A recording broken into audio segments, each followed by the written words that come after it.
Malaysia Kuala Lumpur শহরের বাহিরে আজ 1 জানুয়ারি 2026 ইংরেজি।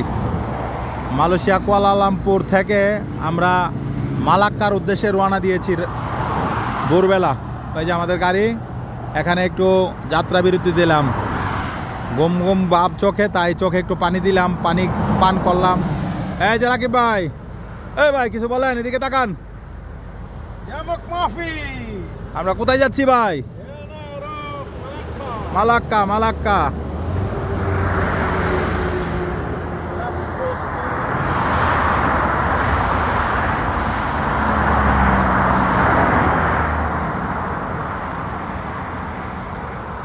সবাই দোয়া করবেন আমরা যেন সহি সালামতে যেতে পারি, আবার সহি সালামতে আসতে পারি। মহান আল্লাহর নামে যাত্রা করিলাম মালাক্কার উদ্দেশ্যে কুয়ালালামপুর থেকে। নতুন বছর নতুন প্লেস ভ্রমণ হবে ইনশাল্লাহ।